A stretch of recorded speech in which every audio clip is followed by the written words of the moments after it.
So today we're not just talking about sex, we're talking about how religion, culture, and parenting shape our sexual identities and how we can reclaim what was taken from us. I grew up in a Swedish immigrant home. My grandmother wore a two-piece swimsuit till she was 90 years old. If I feel so badly about myself, then I learned to put on a mask. And then when you love me, I think you're loving my mask, because I think if I took that off, there's no way you could love me because I don't love me. We have 50% of our 6-year-old girls, 2/3 of our 9-year-olds, and 90% of our 15-year-olds girls modifying their diet. They have learned by the time they're 6, just from the TV being on, that they're not good enough. We have created a culture that creates trauma, so people can't be the people they could be. One of the saddest things for me was being with somebody on their deathbed as they realized that they spent their life doing things that didn't matter and ignoring the people that mattered the most. Let's find ways to make healing trauma accessible to everyone who needs it, regardless of their ability to pay. How do you propose to do that?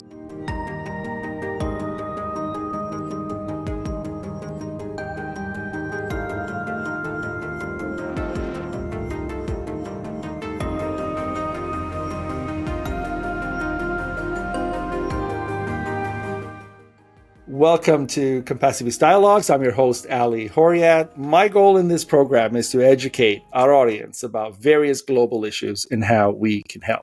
My special guest today is Dr. Tina Schermer Sellers, a sex and gender feminist psychotherapist, researcher, and best-selling author, whose work has helped thousands break free from sexual shame. And that's what we're here to talk about. She's the author of Sex, God, and the Conservative Church, Erasing Shame from Sexual Intimacy and Shameless Parenting. Everything you need to raise shame-free, confident kids and heal your shame too. She's also the founder of the Northwest Institute on Intimacy and a global advocate for healing sexual trauma, especially from religious teachings, which we'll get into a lot today. So today we're not just talking about sex. We're talking about how religion, culture, and parenting shape our sexual identities and how we can reclaim what was taken from us. Today, we're diving into the intersections of sex, shame, religion, and healing. Tina, hello, and welcome to Compassiviste Dialogues. Hi, Ali. It's so good to be here with you. I'm looking forward to our conversation today. Great. I'm going to start with a little bit of background. From your earliest memories to where you are today, give us a 5-minute history so we know where, Tina happened to Dr. Tina Schermer Sellers. So one early important piece of information is I grew up in a Swedish immigrant home. So my family was all immigrant, and then my mom and my parents were first generation. I grew up with Swedes all around me.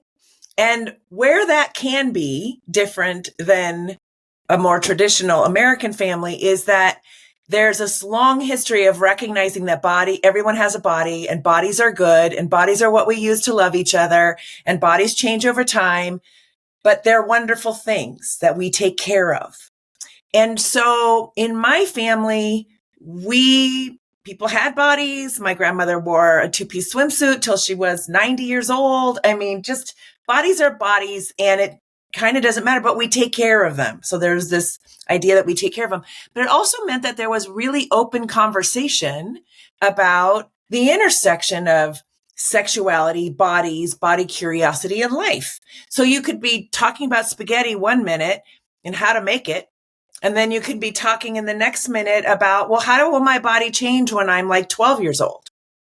So all kinds of things about respecting yourself, respecting others, boundaries, all kinds of things. It was just an open conversation. And I actually thought every family was like mine until fast forward, I'm 30 years old. I had been a junior high teacher. I go back to grad school to study marriage and family therapy. I've taken a sexuality course. I thought it was fascinating. Then I get hired in the graduate program that I had just finished. I get hired to teach there.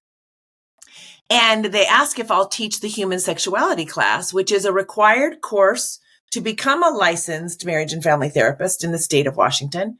And I said, oh, absolutely. I would love to teach that class. And all the faculty looked at me like I was crazy because none of them wanted to teach it. And I didn't really understand because I had taught it at the junior high level. It's one of the most fun conversations to have with people. So as I start teaching that class, one of the things I have my students do is to write their sexual autobiography. People are like, oh, I can't imagine you would do such a thing. And I'm like, yeah, but if you're going to be a therapist, you want to be very clear where your important stories begin and end and where your client's stories are beginning and end. You do not want to merge your stories, project your stories, not deal with your stuff. And so it was throughout our program that we would ask the students to reflect on their gender story, their health story, whatever story, family of origin story, whatever. We always did. So in the sexuality class, it was going to be no different. So I started reading these in 1992. About the year 2000, there became a marked change in how the students were describing their bodies, their development, their sexual development, their curiosity, what they did, what they didn't do. And it was covered in all this shame, all this disgust and humiliation and what is wrong with me. And I'm a pervert. And I'm like, honey, I'm thinking to myself as I'm reading these, you had very normative curiosity here. This was very typical for a 5-year-old or an 8-year-old or a 12-year-old or a 15-year-old, whatever. And I didn't know why this marked change had occurred. And it took me about 3 years. I literally would cry because it was so heartbreaking to me how terribly they saw themselves, but also how ignorant they were about what was normative. Like that had just disappeared somehow. So what I end up finding out is I'm hitting the first wave of 25-ish-year-olds who got exposed to abstinence-only education in the United States, which got rolled out in the 80s. It kind of peaked in the early 90s. It has continued since. We know now it was 80% medically inaccurate information, and it was religious education in the guise of being public education, but it was not. And then there was a double down effect for people who actually were in conservative religious communities, homes, authoritarian homes, and practices. And I started. Sorry, Kacho, which isn't a minority, by the way. That's a majority of the people. I mean, even in the United States. Right now. Yeah, and that's a scary and we bit. actually are assuming right now that as much as 20% of the population in the U.S. has been leaving conservative religious thinking. So now we have a whole tipping point of people who are out talking about how this hurt them and the myriad of ways that it hurt them. And that's it really changed in many ways the trajectory of my career because I'd been working a lot in medicine and doing a lot around how medicine was or was not being helpful to people and how doctors were and were not and weren't trained to be. And so I continued to do this, but this really is where my research arm went. And I started to really look at it and speak about it and write about it and say, do we even realize what we've been doing to people for the last 20 years and now 40, 45 years that we've been doing this to people? And it's been profoundly devastating to people's intimate lives. So not just where they are sexual, but intimate with regard to who do I let into my inner circle? Because if I feel so badly about myself, then I learn to put on a mask. And then when you love me, I think you're loving my mask because I think if I took that off, there's no way you could love me because I don't love me. Right? So the places where we get the closest to people, attached to people, so our partners, our children, our closest friends, we're not letting them in. We're not letting their love in. We're not letting them in because we believe we're fundamentally flawed. And so it is hurting people, I think, in the place where we are the most tender and where our happiness comes from. You might be aware that there's an 85-year study at Harvard looking at happiness. And it continues to show over and over and over again that it's the strength of your relationships. How much love and justice and kindness, compassion is interchanged and honesty in those relationships. And when you have a lot of them, or even a good handful of them, your happiness score is so much higher and your lifespan is longer. So this is where patriarchy and religious patriarchy has been hurting people in profound ways over the last 2+ generations. I mean, it's been longer, but I mean, it's been really bad. I have so many questions from everything you said. But you know what? Let's do this. I'm going to start with an intro question, because I think it's important, because people don't really have an accurate answer when I ask them this, and even sometimes professionals. So when I ask you this, what is sex? Yeah. Right? I'm not asking you to explain to me, what the act is. I'm really asking, is it fundamentally just a biological, evolutionary kind of innate thing that's in our DNA and gets us to enact this procreation model so that we can kind of, create more of us for whatever evolutionary reason that we have, because that's part of, what they teach you? Is it a physical act of pleasure, which they try to separate or segregate from that evolutionary model and make it into an industry? Even with today, it's an industry, right? And that pleasure part of sex, because it's shameful in that religious format, or the way you talked about it earlier. They create this place where you can go here and kind of pay your shame, or you can, this industry is designed for that. And there's, all these ways that you can kind of experience it, and then come and, go to church and say, Father, I've sinned, forgive me. Right. And the window opens, and, the rest. Or is sex a lot more? Is it a spiritual experience? Is it something that we need to really look in and be like, why am I doing this? Why is this happening? Why do I have this attraction? Why am I feeling this way about this person? Why do I have intimacy feelings? Why, like all of these whys that come up? Because if I can answer those whys in a way that I can say, okay, I know why, because, for example, Dr. Tina Sellers told me yada, yada, yada from X amount of years of, actually doing this for a living. Or like you said, the Harvard study on happiness, or, Laurie Santos at Yale with her happiness lab. So many people are actually showing you that happiness is not in making $1 million. I can attest for that. But, but the thing is, we don't know how to define things. Like just the average world cannot identify or define what sex is to start with, to know where to gauge themselves. So can you answer that first before I get into I would love to. I'd love to. And there's so many places to go, but I'll try to be really succinct. Let me just first say that sex and sexuality and sexology are it's a different animal than our other ologies. Like biology, we're studying what happens physiologically in the body, right? Psychology, we're studying the emotional systems of people, right? Most of our ologies are a thing. When we say sexology, we're talking about so many different systems and so many different things, right? It's socio-political, spiritual, it's so many different things. So it's a different thing. I just want to put that out first. So there's a couple ways we could go. And you say, is this what drives our humanity forward or whatever? Well, I would say a feeling of sexual desire meaning I want to move through my arousal cycle. I don't care if I'm doing it alone or with somebody. That's what I want to do. Okay. We've all, not all, but most people have had that feeling, right? That feeling is driven largely by hormones, and it does propel our species forward and has always propelled it forward. Okay. That, however, is not just sex. That's not what sex is. Okay. So then you have to ask the question, well, if we are the animal that has sex 95% of time when we're not procreating and we're not in heat, then what's the purpose? What's the purpose in my desire to be close to somebody, right?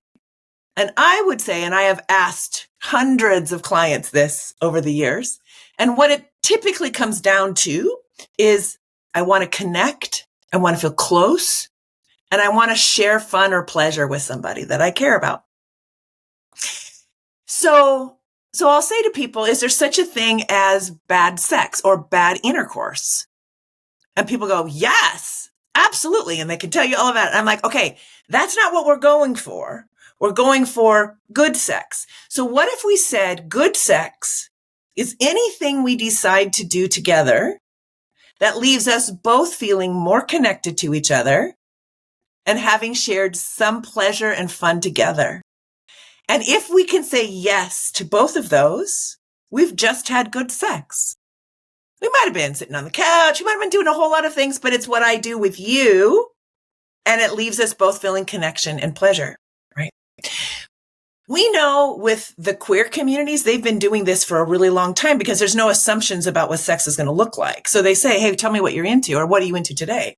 In the straight community, they have been doing penetrative intercourse so many times in transactional ways that leave one of them feeling like you're not really there, and the other one feeling like, I just got it off my list.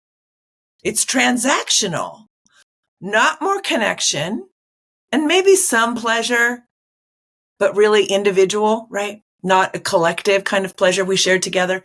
And so I have to go there when I say I need to define sex, good sex, because it's not just sex.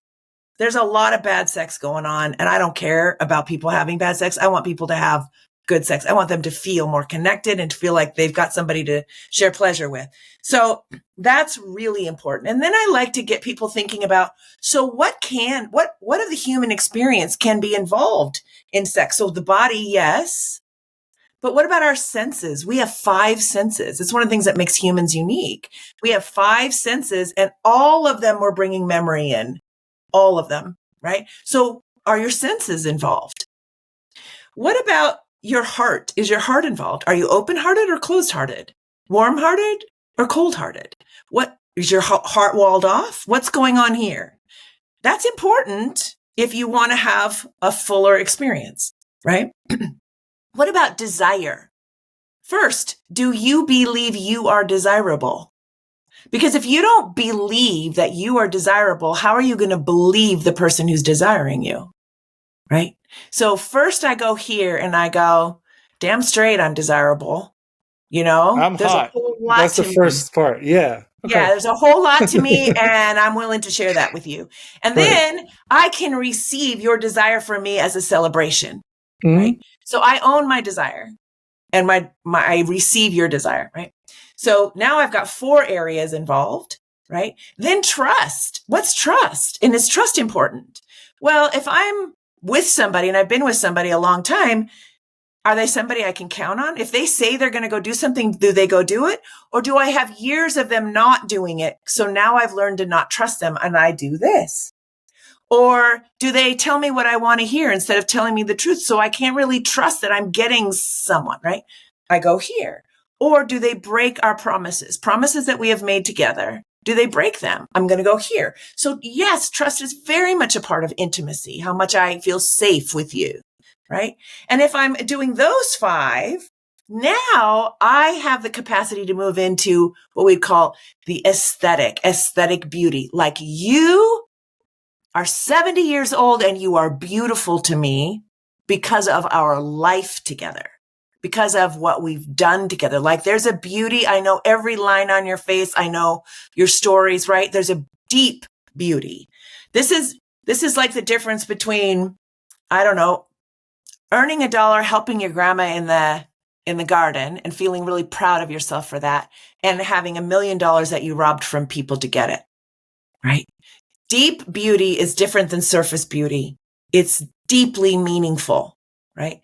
And if we do that, now we've also opened up the capacity for the ecstatic. And the ecstatic is when we have experiences in our intimate lives that feel ineffable, like we can't put words to them. It feels like something else also happened here. Like we were escorted into some spiritual plane that feels incredible. Like this is a human experience I can have, right? And so there's so much more abundance to be experienced in our sexuality than we ever teach or we ever help people know, because we just say bodies, get off, go on, right? And then people are having these real experiences that are so shallow from what the human is capable of doing, but you've got to know how to grow up, show up, and shape up if you want to experience sexuality at a deep level. You've got to own your stuff. Like you've got to be brave and courageous and vulnerable and invest in a relationship. And so you can feel all those chemistry feelings at first. And those I think are really biological, right? When we've done studies on that, women are drawn to smells and then they find out that their DNA matches that person whose smelly t-shirt they liked, right? So there are biological things that start the feelings going. But whether or not we make it over the long haul has a lot to do with how much we own our own growth and wellness and how much our partner owns their growth and wellness. And we keep working to construct something worth living in together. Yeah. And then if we're doing that, our sex lives, even when our bodies stop working as well, will be sweeter and more fun and usually longer in pleasure than the 20-year-olds. So there's your long answer on sex from me. Fair enough. Now, taking that answer, I would love everybody to look at it from your perspective, because it sounds very different than anything most people have ever heard. But we also live in a reality where we are raised by our communities, our cultures, our religions, and the society that defines sex for us. Yeah. So right. when you started your intro about your childhood, the first thing you said that connected to sex was, I grew up in a Swedish household that was more open-minded. So automatically you set the bar to a place where I was lucky enough not to have this imprinted on me, right? Yes. Or else we may never have had Dr. Tina Sellers, you see, because you could have been doing something completely different, right? You could have been working for the Catholic Church. But the point is, you go to different cultures or different religions, and all of a sudden, there is no universal truth to sex, because it's entirely shaped by culture and religious assumptions and interpretations and oppression more than anything else. Yes. And you know what? You'll see it less in the US, but let me take you much further. Let me take you to the Middle East. And not too long ago, a generation ago, women lived in a very, very suppressed state sexually. And not just Islam. I'm talking, in Israel, just Jewish people in the region, the Jewish religion and culture, and the Arab culture in the area was very suppressive. Now, when I see the 20-year-olds and 20 to 30-year-olds, it's changed a lot. It's really changed, and a lot of it is because I think social media is becoming a culture, and they're no longer seeing my mom lived this way, so this is how I live. Arranged marriage, this is how it is. I obey my mother-in-law, I obey my husband, and I'm a slave in this household, and I have no rights. And from a sexual perspective, I have no rights, because I am my man's fun, essentially. But all of a sudden, things change so much. People are choosing the things you're saying. People are divorcing for the right reasons. People are trying to find their own happinesses, right? And so I see this cultural break because of social media, because social media is saying you can be much more liberated and you can find much more happiness. But On the flip side of this, they're not saying what you're saying, because that culture shock ends at, be sexier, have more fun, look for, the life you want. It's okay to date a 6-year-old man, or a 6-year-old man to, finance a 20-year-old girl's life and pretend that this is lovely and you're having a lot of fun. But I look at it and I say, what do you talk about? At this point, I can understand maybe the sex is good. I can relate to that. Okay, I can relate. You're 60, you have desires, you have fantasies, and you're playing them out, and this is the cost of that. Fair. Two consenting adults is none of my business. But what you just talked about, I know every line on your face. That doesn't happen in those relationships. And so then I meet a lot of these people who, in the off moment from those relationships, they're crying. Mm-hmm. Yeah. And I said, but you were so ecstatic about all of these things and all of these purchases and all these fun things. So that's one side of that break. And then the other side is still very traditional, in the sense that it's not supposed to be pleasurable. It's not supposed to be all the things that you just explained. No, it's procreation. You do this, and in a specific manner too. Certain religions have specific ways that you have sex. And God forbid you have them in any other way, because the child that comes out of that is going to be Satan's own.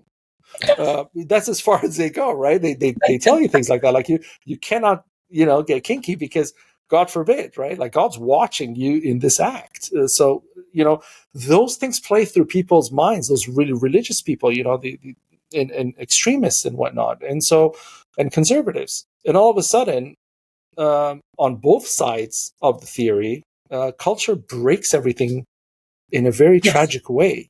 So how do like, what's your solution there? How do we take people and tell them, no, no here and no there? You want to be in that space where happiness equates to you and your partner at 70 knowing every line on each other's faces. Well, and I'm not going to say everybody has to do it that way. I'm just saying you can.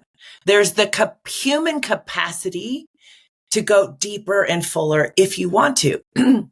Like you said, if we have consenting adults and they want a surface relationship that's based on, it's transactional in that I get this amount of money and we have this kind of sex. Whatever. That's, if that's how they're going to make their arrangement. And I've known people where they have been like, I don't really enjoy having sex with my husband, but he gives me X amount of dollars if we have, whatever. And I like to have money. I like to go play. I like to go get things for our house. I like to do all that. And so it works fine for us. I don't feel like I'm taking an arrangement.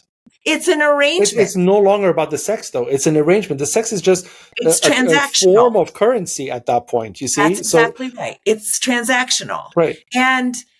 But I'm not here to judge that. No. If people and that is not what I'm talking about, because that is a moment. So, and I don't look at it as sexual at all, because for me, it's the same thing as making money. When I was making an obscene amount of money, there was the law of diminishing returns kicking in, right? And so eventually it didn't, when I closed the $10 million deal, I didn't even get excited. When I was closing those deals in the early days, I was like, oh my, like, can you even believe the number of zeros on this check I'm looking at? And I would really get ecstatic. It would be that ecstatic moment, equivalent to sex. But later on in life, no excitement whatsoever. And so sexually, that happened too, because gradually I was not excited about whoever it was anymore, right? Yeah. And that's when I realized that when people say, but this is fun, whatever, I'm having fun, even if it's not transactional, even if you're out having a great time and you're enjoying your life, that's fine. But it's not going to last. Yeah. And the thing is, at what point do you start transitioning? Because even people who have relationships, like you said, for money or whatever, they're still looking for somebody to love. Yes. They're still looking to take that money and spend it with somebody they love, doing things they love outside of that world, which is why a lot of escorts have stage names and a separate identity and everything else, because when they come home, they want what you said. They don't want that. Otherwise, they would not pretend. They would be that, right? Yes. And so, you see that all the time. And at the end of the day, the real important thing is, I think everybody wants to have it. I just think we don't know how. Yeah. Because nobody teaches you how. Right. And the culture doesn't focus on it. Right. So No. one of the things I often will say is, as humans, it seems very innate that we are drawn to connection and pleasure. So for example, a baby's born and it's rooting on the mother's breast, even though the milk isn't there, right? You walk down the halls of an Alzheimer's unit. You've got people who don't have memory, but they will be seeking connection and pleasure. They'll be seeking attachment, right? We know if 2-year-olds aren't given enough touch and love and safety, they'll suffer neurological damage. We don't change. We just get used to hiding it, right? As we go along. So what I think about is I think that humans are drawn to be seen, known, loved, and accepted. We're drawn to that. Like we love when we feel seen, known, loved, and accepted. Or like, it feels so affirming to be like, my uniqueness is being seen by you and you value that. You even love me in all my quirks, right? We're all drawn to that. But we don't spend time in culture helping people develop the skills and recognition to know how to see, know, love, and accept themselves, another that's different from them, and how you cultivate that across time as you get to know each other. So whether it's your family member or a really good friend or a partner or a kiddo, right? They are going to eventually hold a mirror up and say, this part of you, I don't like. It's really hard to live with this part of you. And I'm inviting you to work on it. None of us like that when that happens in a relationship. We want to blame them, slaughter them, do all kinds of things instead of go, you're so right. I am a stubborn Swede. And I have to really work on that because it's not very fun to be in relationship if I am making my ideas more important than yours, right? Whatever my issues are. If we teach people, even children as they're growing up, to be like, well, is that criticism that you got, is that worth just thinking about? A slice of truth that you want to work on for yourself. You're not having to buy everything, but I am inviting you to be brave enough and vulnerable enough to ask yourself that question, because inside the answer to that question is your potential to grow and become a better human. And that's what you're here to do, right? Now I can do that with kids. And so they learn to do it. And then they're doing it with teachers. And then they're doing it with friends. Then they're doing it with partners. And then they're doing it with their own children because we've been raising them to do that. We completely in the US ignore relationship intelligence, how to raise kids to be relationally intelligent. What is kindness? When you are kind, when they are kind. Who owns your body? Who owns their body, right? All of the relational intelligence we hardly focus on. We don't focus on any sexual intelligence, right? Which is also going to help you know things like exploitation. And why don't we teach that? Because we run our economy on exploitation. Yes. Thank you. Right? Thank you for saying that. So we don't teach that because people would be calling it out all the time. And that's where I think diminishing returns often comes in a relationship. It feels really good and fun at first, but then after a while, the exploitation that's built into it begins to grate on our soul, right? So relational intelligence, sexual intelligence, and emotional intelligence, right? If I've been exploited, if I've had difficult experiences, I may need to heal from that. I may need to own that. And I may need to find peace with who I am and all my quirkiness, right? Acceptance. Have some emotional intelligence. So then I can see you for who you are. There's room inside me to see you. Well, we can't really love deeply if we haven't done some of that work. In the US, we refuse to teach it. And we refuse to teach, which I have in the Shameless. The Shameless book is broken up into birth to 2, 2 to 4, 4 to 6, all the way up to 18, because it says, here's what kids are naturally trying to do. Here's how they're going to be naturally behaving. How's that going to be for you? It's not about you that they're pushing boundaries. It's about them trying to figure out where they begin and end and you begin and end, right? It's about autonomy. This is important in their growth. But they're also going to be body curious in this way, right? Sexually curious in this way. And they're going to need somebody first labeling, then explaining, then providing books, then reading fun books, all that. If you're not doing that, then they won't be able to recognize exploitation, and they won't as well be able to really recognize kindness, sincere kindness, right? So how in the world are they supposed to figure out who's safe in their world for them? They're not going to know. If somebody's a sweet talker, if somebody's a Donald Trump in their life, a malicious narcissist, right? They sound so good. And if you're naive enough to believe the presentation and not look further, you're going to get taken up by it too. And you're going to eventually have a story of being hurt by that person, because that's what they do. They take and take and take for their own benefit. Yeah. And this is happening in largely patriarchal cultures across the globe. Well, that's what exploitation is. Because, and the other thing is, I used to notice this very often because, I used to live in a world where a lot of my clients were these very, very, powerful men. Yeah. And once in a blue moon, there would be a fluke of a powerful woman in the mix, right? Because that happens sometimes. Yeah. And you'd be so shocked at how uncomfortable these men would become in the presence of a woman who cannot be exploited. Right. Because every other woman around them, from their wives to their mistresses, are being exploited. And the wife even knows about the mistresses and she's exploited. That's the exploitation. Well, why aren't you having a divorce? Well, if I have a divorce, what do I do with my life? I'm a slave here, essentially. It's come so far that I'm a slave now. I can't leave. Right. And so I get exploited. And then the mistress is getting exploited as well. And then the other person's getting exploited. Everybody around them is getting exploited. Right. And then the one woman comes into the room and they can't. I'm like, what are you going to do? I can't give you anything because you have more than me. And I can't excite you because, like you said in the beginning, I'm not desirable. And I know that because I'm ugly. And so, not physically, but I feel ugly because I know who I am at the end of the day. I may be fooling the world, but I know who I am. And so, I'm not attracting you because I don't deserve attraction. My money deserves attraction. There's a big difference, right? People don't make that difference. And that's right. You see what I mean? And so the exploitation doesn't work.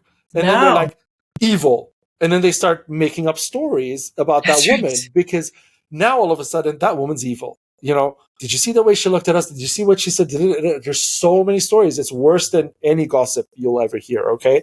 That's right. And when you think about it a little deeply, you're like, wait, what just happened? And those are things I went through, right? In my, especially in the last years of that life that I lived, I saw so many of these things happening. And I wasn't there with them because I was young.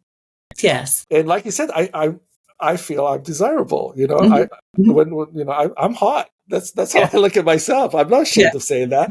And so I'm like, I attract people. I'm hot. So I can't relate to you, sir. With like, I wish I had your money because I would rule the world essentially with all the beautiful things I do. But I just felt I'm so much further advanced in myself and my life and, understanding myself. And part of the pull and the draw away from continuing that life, continuing that financial growth was, I don't want to be that.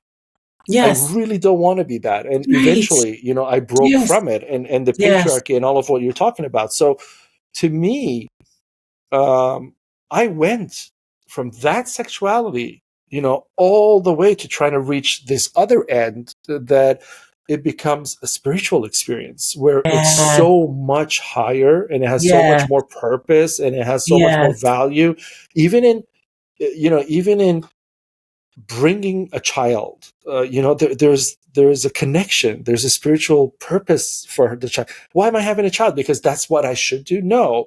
You make money, you buy a house, you have a mortgage. Now there's 2 extra bedrooms, so you got to fill them up with kids. But like, how do you this is how it happens though. It happens this way. It's funny, but it happens this way. If an alien came to the world and saw the way we plan our lives and our families and stuff, like, you guys are psychos. Literally. Right. But we don't think of it that way. We think of it, this is the norm. The bank has structured our lives this way financially, so we do that. Now, I love that you brought that up about exploitation, because not a lot of people, when people talk about exploitation, unfortunately, they talk about trafficking and, all of that Right. dangerous stuff. But Not the stuff we're doing every day. yeah, not the stuff that we're complicit in every single Yes. day, right? Like, Yes. let's not talk about that, because that's, that's culture. But let's just talk about trafficking. And the sad part is with trafficking, if you believe me, as an experiment, if the United States dropped the age of consent to 14, all of a sudden there would be all these men abusing everybody who's 14 plus. They will not look at it as a morally that's a child. No, No. because the No, no, age no, drop, no. it's just a legal issue. That's all it is. Because That's right. I often tell people a girl can be 18 and a girl can be 18. And this Mhm. 18 is like a 40-year-old, and that 18 is like a 13-year-old. Yes. You Yes. are a Yes. child molester when Yes. you are having that relationship with that 18-year-old who's like a 14-year-old. That's But right. it's not a legal limit. So that's where the whole spirituality of it comes in, right? You got to have Right. some ethics, some morality, some base Right. that you start from. And when you don't, Yes. it just becomes ugly, and it becomes exploitation that you're talking Yeah. about. Well, and I think that exploitation is what's driving it, honestly. Yes. I've got power over you, so Yep. I can have you because I can't deal with my ugliness, but I can Exactly. make it happen over here. I Right. could buy And so it. therefore, I don't even notice that your 18 seems like 13 because it's just Mhm. easy. It's easier. Yes, Yeah. exactly. So fundamentally, it's about exploitation. And fundamentally, underneath it are people that hate themselves But then the and industries believe come in that and they can. they capitalize on this. Like, Yes. not to single out this industry, but makeup, for example, right? Yes. Yes. When I was a kid, makeup was like, older women wore makeup. Okay, Yeah. great. Now you go to places like Sephora and they have a whole teen section. I'm like, Mhm. the girl's Yeah. 14. She can, she cannot drive. She's, Yeah. or even boys, like, things are being presented to them at an age where it's not about the lipstick. You can put all the makeup you want on your face. Go become Yeah. Halloween. Yeah. Yeah. Yeah. It's Yeah. fun. It's Yeah. fun. It's playful. But when you, as a 14-year-old girl, learn that this product here makes you more valuable in your That's right. exploitative purpose, you That's right. start buying into that exploitation. And then you don't Yes. come out of it because you lose your power. We That's right. willingly start losing your power. By the time you're 18 and 20, you've accepted being exploited. And Yes. then and then, Yes. all the That's right. trauma happens. And I tell Yes. people, don't do that. Absolutely. There's no reason for this to happen. Like, the confidence needs to come in so much more in myself, not my beautiful face or my, I surgeries, know. or my toned body that I spend 8 hours at the gym at. No, it needs to be me first. Right. Am I But we beautiful? are constantly selling the message Yes, of course. to Look at every, kids and yeah. to everybody that you're not good enough, you're not good enough, you're not good enough. And that's how we drive our economy, our Yes, very economy. that's how And sales happen. since the 80s, all we've cared about in the US, all we've cared about is making money for the stockholders and the Hmm. investors that quarter. That Hmm. is not a sustainable financial model. It No, is not at not, all. but that has been what we have been about. And so exploitation's been fine. In fact, exploitation's been necessary in that financial model. It is not a model that cares for people. It's a model that grows a difference, right? We have 50% of our 6-year-old girls, 2/3 of our 9-year-olds, and 90% of our 15-year-olds girls modifying their diet just exactly to what you are saying, right? They have learned by the time they're 6, just from the TV being on, Hmm. that they're not good enough. Hmm. So then stores like Sephora that have beautiful, advertisements and all this stuff keep saying, yeah, you're right. You're not good enough. You're not good enough. You're not good enough. You You need this literally to be have to good be a enough. home that does not have the TV on, period. Right. Only chooses to watch certain things on the computer Mm. that don't have commercials.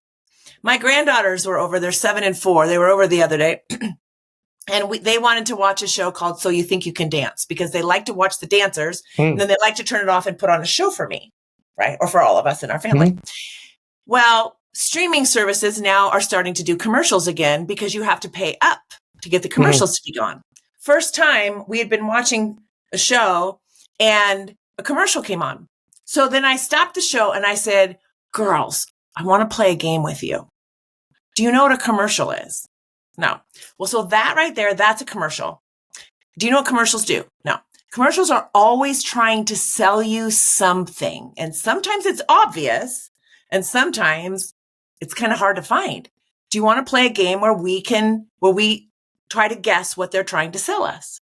Yes. Okay. So let the commercial play. Stop it. What are they trying to sell you? Soap? I don't know. Soap. So are they saying their soap is better than other soap? Do we know if that's true? How do we make commercials? We have a TV. We have a camera. We have people that are acting, blah, blah, blah. So we go through all this stuff. We had one commercial that was on medicine.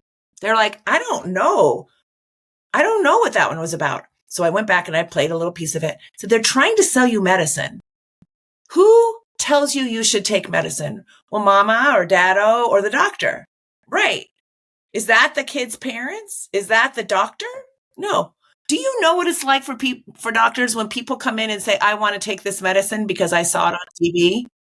I said, it really makes their job hard, right?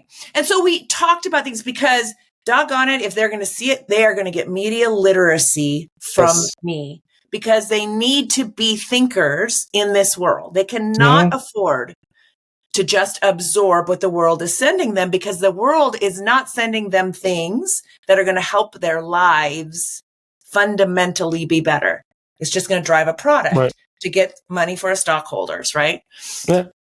People have to have that kind of intelligence and emotional, intelligence, critical thinking, if they're going to find their own path in this life. One of the things that you were talking about the exploitation made me think about the fact that when I worked in oncology, one of the saddest things for me was being with somebody on their deathbed as they realized that they spent their life doing things that didn't matter and ignoring the people that mattered the most. I don't know if you have read a paragraph or it's a short essay that the guy that started Apple, I'm blanking on his name right now. Yeah. He wrote on his deathbed 2 weeks before he died. And it's an essay on how so much of what he focused on did not matter. And he's pleading with people to focus on the things that matter. That is heartbreaking when you realize you don't get another chance. And so many of the people that, you're talking about and that we see running our country, they will be the loneliest people on their deathbed. There will be no one there who really cared about them because they're going to be gone and their money's going elsewhere. And you know what? It just, we're so absorbed and we're so, just addicted somehow to this model that it becomes so difficult to change. Going back to Steve Jobs again, I'll tell you an inside story. I knew people who knew him, and on his deathbed, he had still not completed his dream yacht that he was building, and he was building it with Philip Stark. Who's a very famous designer, and it was a very meticulous project. And they would meet once a week, once a month, whatever it was. They would meet and just really focus on this. And this was his greatest ambition, right? He loved this, and he never got to write it because he passed away before it was finished. And right about the time, closer to the time that he was passing away, he was talking to Bill Gates, and he was talking about how he can't wait to have him on board and do all those things. And then when it came close to his death days, some people I knew were telling me that he actually turned around and said, nothing mattered. No. The things that mattered, I was planning to do on the boat.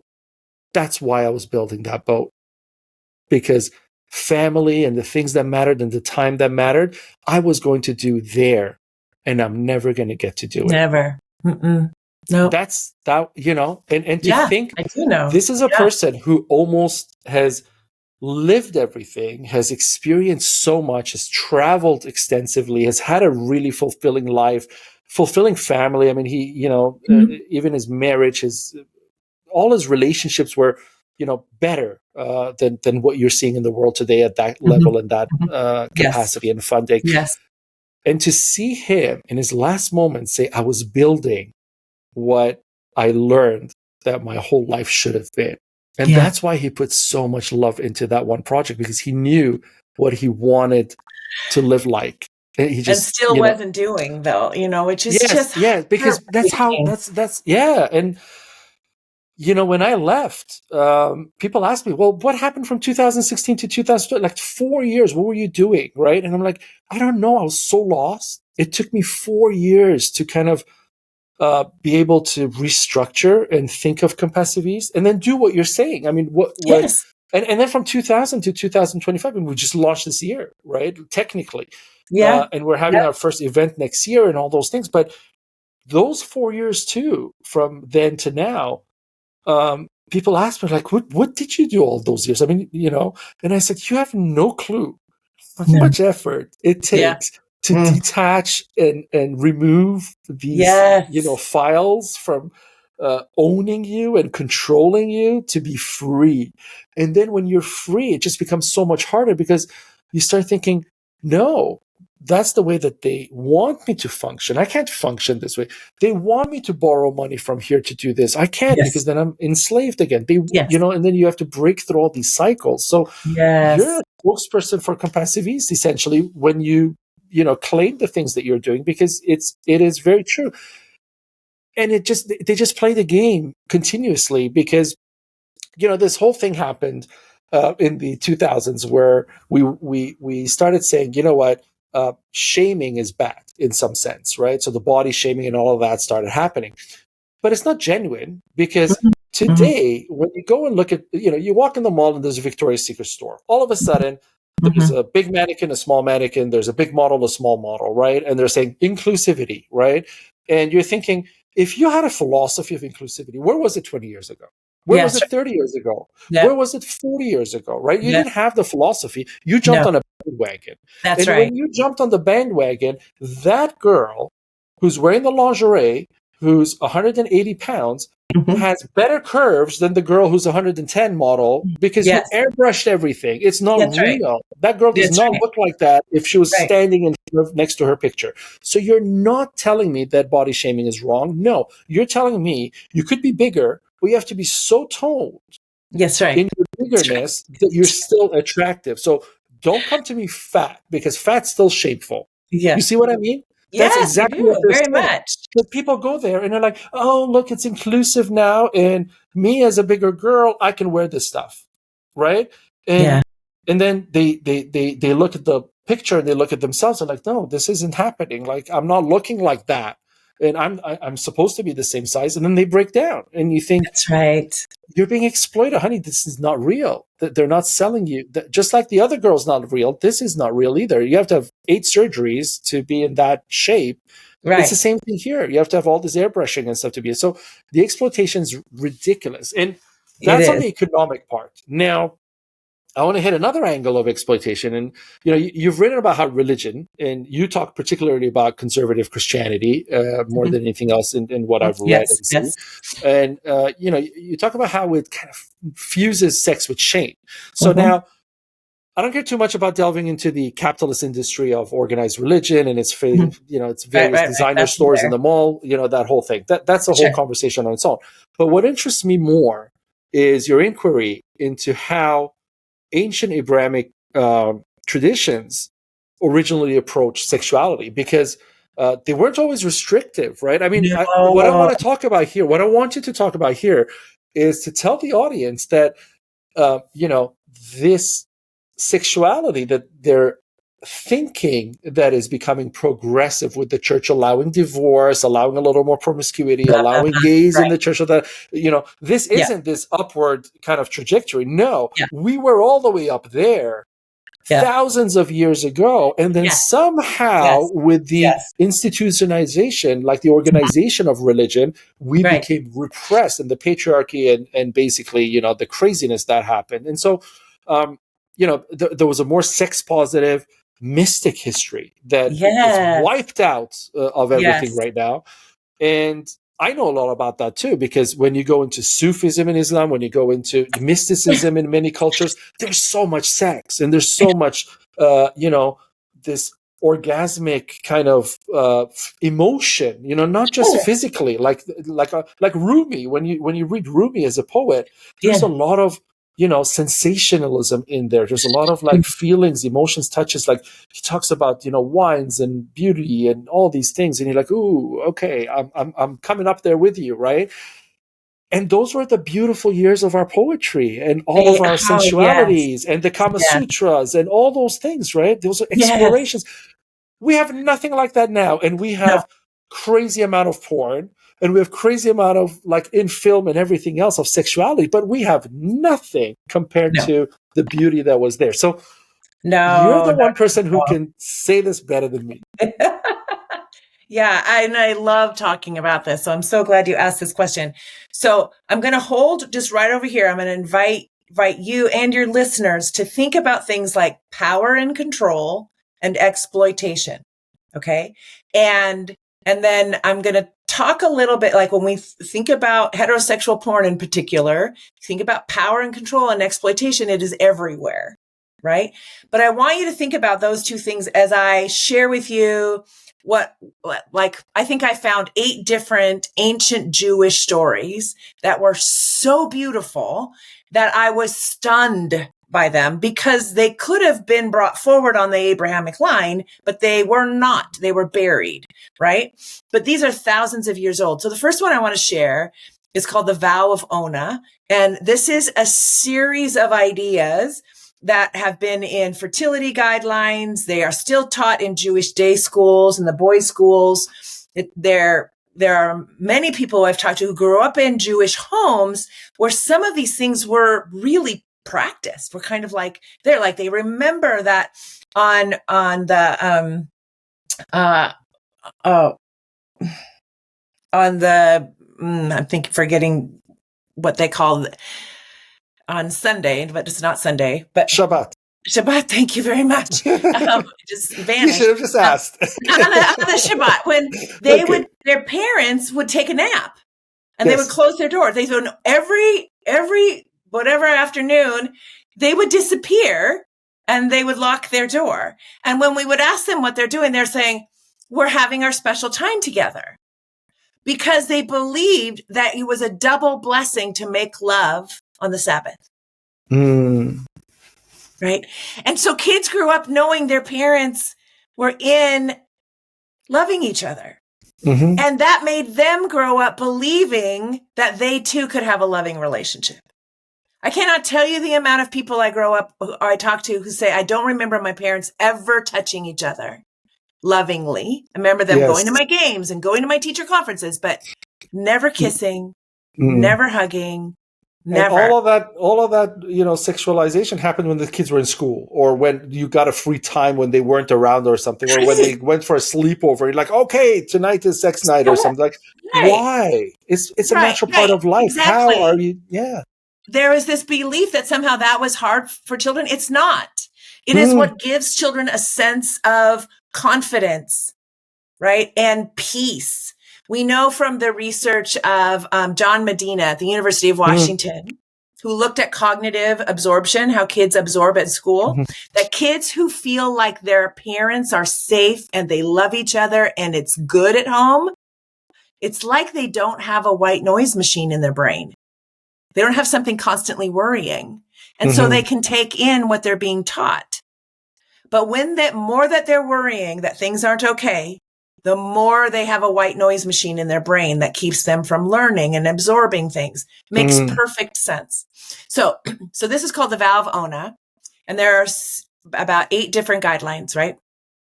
First one, all forms of sexual touch are recognized and valued. So nobody was telling people how to do things. They actually got to decide together, right? Sorry, I want to Yeah, reemphasize the word together. together, Yes, together. because Yes, it and meant we'll it actually meant come back to that because yeah, the what's in partners had a here. say. Yes, absolutely. And there's consent throughout all of these. You'll hear it. So recognized and valued together. So it's a safe environment. The purpose of all sexual touch is to reinforce the loving bond over the lifespan. The idea that the elderly were not sexual was a foreign concept in the Torah. It was about bonding. So connection and pleasure. It was about bonding. If you're not feeling more bonded, you're not doing it right. You're not doing it in a way that it can bless you, right? Third one, sex is considered a woman's right and not a man's. The husband has a duty, an ona, to ensure that all forms of sexual touch are pleasurable to her, and his job is to study her. Now, that is countercultural and counterintuitive in a patriarchal culture. That has never been known. However, there's a wisdom here that is super important to underscore, I think. If you raise boys to also notice others, just not themselves. Well, what is your sister like? What is your mom like? What is this person like? How are they different from you? To learn to pay attention to other, then when they partner, this is something they will learn. It's not going to be all about them. It's also going to be about other. If you raise girls to believe that they're valuable, to know what they like, to know what they don't like, to have voice about what they like and they don't like. So do you think that's fair? If that's not fair, let's talk about how to talk to your brother, right? Let's go talk to him. Let's figure this out together. I'm going to stand with you because I'm going to give you the 5 years that he has over you, because that was an abuse of power. So I'm going to teach him about how he tried to abuse power by giving you a lollipop to clean his side of the room, right? So I'm going to teach him about that, but I'm also going to teach you to stand up, right? So if we do this and we teach girls to recognize when they're treated well, to recognize non-exploitation, to recognize real love, kindness, compassion, empathy, right? And to have voice about it. And we raise boys to pay attention to other and to notice other then when they first partner in their 20s or early 30s or whatever, they're much more likely to pick an egalitarian mutual relationship that can stand the test of time. But when we don't, which we don't and haven't in the US, we have kids partnering for the wrong reason, for just chemistry and to have sex at 24, having a trial marriage, basically divorcing by 34, right? And doing it again. There is a 70% chance of a divorce if you're married between 24 and earlier. And there's an 18% of divorce if you marry at 30 and over, giving people time just to grow up a bit, right? But if you raise kids to actually grow what I call their growing edge, then you don't have to wait for women to get in midlife to have voice for themselves, which is what happens now, and men to get at midlife before they realize that what's made them most grounded is not their work and their career and what they've earned. It's the people who they love. So they're often having a second family at 50. And this time they're a different parent and they're a different partner, right? But look how much time has gone by and how much pain there has been. Yeah, the baggage and the trauma that's now coming through too. I mean, you got to carry that over. That doesn't just go away. All that energy transforms and transfers into the new relationship. Right. This vow is thousands of years old, and it was taught back in the day to girls and boys and inside families, right?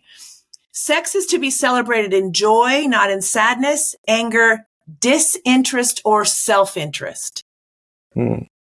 We drive the heterosexual selling of sex in disinterest and self-interest.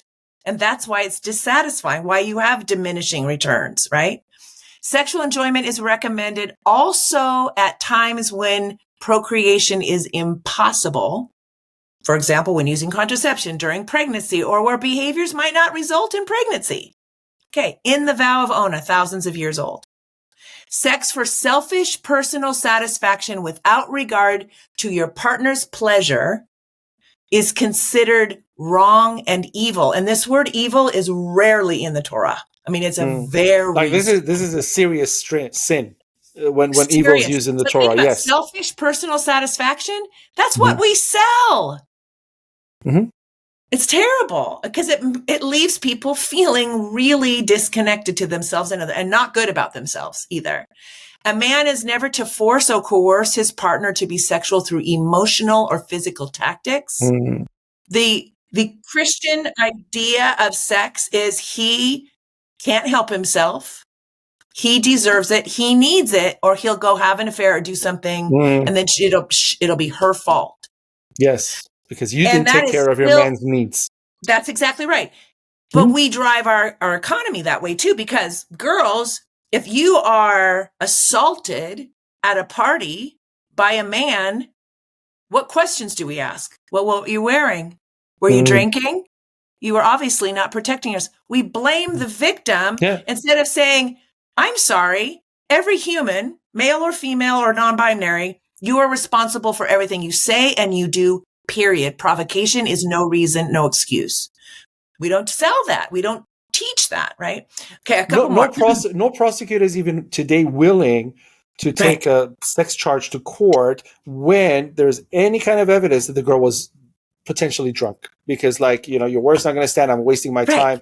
I want to, go up in the ladder. I want to be chief prosecutor one day. This isn't going to help my case. I'm not taking it to court. That's right. Regardless of that was wrong, no matter how drunk. It's more wrong that she was drunk. Yes. But we're not taking that to court. Yes. Because and that goes to that. Exactly. Yes. You shouldn't be taking advantage, but we live off that. Next. Yes. Sex is not to be used as a weapon against a spouse, either by depriving sex or compelling sex. It is considered a serious offense to use sex in any way to manipulate or punish a partner. It goes both ways. All forms of sexual touch are permissible as long as they are desired by both partners. Right? Consent. So again, do you feel safe enough to say no? Right? I mean, how it really gets down to the safety, the emotional safety in the relationship, which very, very few people honestly have enough emotional safety in their relationships. So this is just one of the 8 different things that I found, because I asked the question in a place in the book. I asked the question, well, was sexuality ever positive anywhere on the Abrahamic line? And so I followed Christianity all the way back to the beginning. And then I saw in the 4th century, when the formation of the church really began, when Constantine, who was the emperor, had the power to appoint the new leaders of the church, they were fighting over who was more spiritual based on who could deny the body. And when they couldn't deny the body, they blamed women. That is the sexual ethic to this day. So it has always been sex negative. Jesus was not sex negative. He was not body negative. I mean, we know that there was a very high powered dinner party that a woman came in, dropped in front of him, took her hair down, poured expensive perfume on his feet and washed his feet with her tears and with the perfume in the middle of this very fancy dinner party. And the disciples were horrified. How could you let her in here? How could you let her do this to you? And Jesus turns to them and said, and what did you do for me when I came? I'll tell you what this woman is doing right now, this love, this will never be forgotten. This story will always be told. He more or less demonstrated what making love can look like in that, right? And again, and he probably demonstrated a lot more that we never got a chance to get in history because it got wiped out. Of course, absolutely, of course.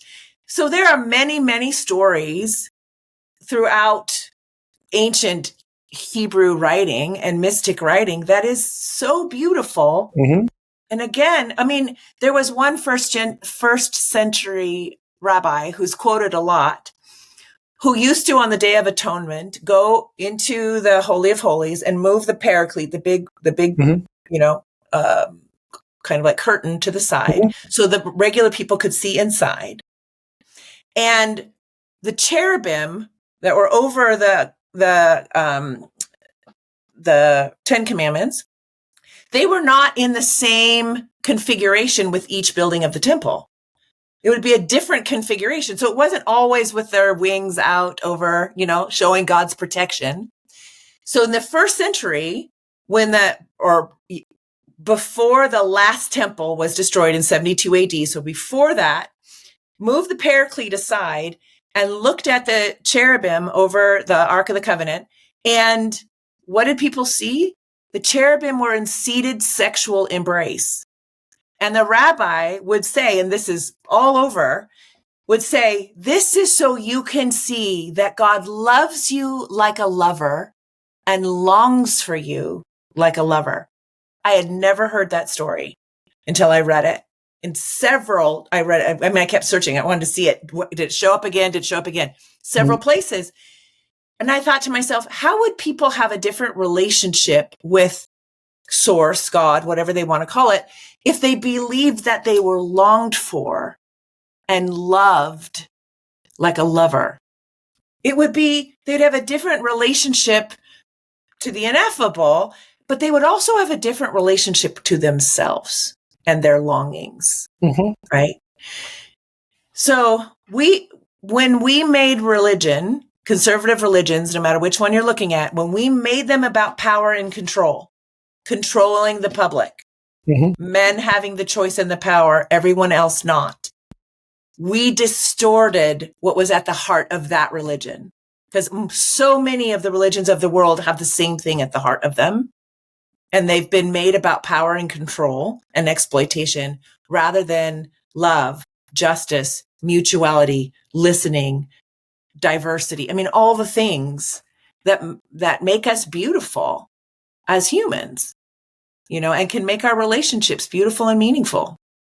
And those small sects and those small histories that still creep up are continuously being kind of shunned and thrown out and frowned at, because when I mentioned Sufism in the beginning of this, it is about that. It's about you and God having this love, right? Yes, That's the relationship yes. But you will not find this relationship anywhere in the Islamic world.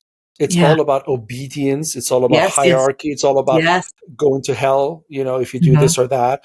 And it's all about these strict laws and how they're played out. And as a man, as a woman, you have no say in it. This is the law. So, you live by it. And that's where it stops. Whereas the traditional history isn't like that. Right. There's so much love involved. There's so much togetherness involved. I mean, you think of Yes. Islam, because I bring up Islam because it's so notorious in Yes. today's world for being, the epitome of this kind of conversation. And to think that the prophet who started the religion That's right. used to talk to his only wife during the time that she was alive and about everything. Like she was kind of like, an equal partner in the religion. It's like, well, Absolutely what do you right. think about this? What do you think about that? Let's talk about this. Like, let's have conversations. Okay. There may be moments of meditative insight and revelations and all of that. Yes. I agree. Yes. But there was a lot of time spent together between them, Yeah. right? Yeah. And there was no 4 wives. There was no concubines. There was no harems. There was none of that. It was purely spiritual. Yes. There's so much spiritual. And you look at some of the early Muslims and they followed that path. Yes. And then somewhere, like you said, along the line, the empire happened, and then the harems happened, and then, the patriarchy came in, and the man became God. I mean, that's how we went into enlightenment or nirvana. We found nirvana by, I reached God. I'm now God. I say whatever happens. And it's not just Abrahamic religions, given half of the world follows, Abrahamic lineage, in Christianity, Islam, and, Judaism being a tiny part of it. But Hinduism, same thing. Yes. Yep. There was an immense amount of equality in Hinduism when it first started. Mm-hmm. And, just the fact of the gender fluidity within the religion, and now all of a sudden it's this like man guru dictator, system, and it's repulsive. Now the question becomes, okay, we had that history, we had a beautiful existence, and then we turn it into capitalism of manipulations and all of these things, and now we're at a place where a lot of people like yourself are saying, okay, enough. I'm going to use my voice to do something about this. I'm going to use my voice to at least start this conversation or make a difference, because I'm not going to die knowing I was complicit in this, because I feel like if I died tomorrow and I could not accomplish, somehow bringing some help to the world to change, that I would suffer more in my death knowing that I was complicit to this awful humanity that we've become in so many ways, right? Not just human exploitation, but so many ways. And yes. So you're doing that as well, because that's what you're focusing on. Yeah. And to me, the root of all of this changing is the trauma and the fear, which is trauma as well, of the shame that was built into sexuality so that we can repress women and society as a whole. Because, when you degrade women to a level where they become obedient and in servitude, you're also degrading the man or the partner. Sure. By telling them that they no longer can grow into this capacity of having a spiritual partner, a oneness with two souls, become merging into one. But they can only perfect themselves by becoming a dictator in a relationship. And the power is in that dictatorship. So you're also abusing the man. People don't realize that as much as women are abused, the men are getting destroyed as well, because I want to feel love. I want to feel united with my partner. I want to feel as one. Yes. And somehow the relationship is not allowing me to do that, because this side of the story is so traumatized by serving me all the time that I'm not allowed to give equality. Exactly. And sometimes when you do, it just backfires in so many ways, because the person doesn't know how to react to something. It's like, why are you asking me whether I would like to go to this restaurant or the other? You're the man. And if you give too much, it's kind of like, are you, what's wrong with you? So it's hurting everybody. My question becomes, can you heal? Really? Not from a philosophical, medical perspective, but really, can we heal? And if we can, how? How do we break the cycle? Yeah. Well, I'm wondering, before I answer that, if it would be worthwhile to give you the definition of sexual shame. So how it shows up in the human experience. Okay. We didn't have a researched definition until 2017. That's how far behind we are in this. 2017. 2017. And there was a researcher who wanted to study religious sexual shame. She got into the literature to do a lit review and found out there was no information on the impact of sexual shame. So she had to start there in doing her research.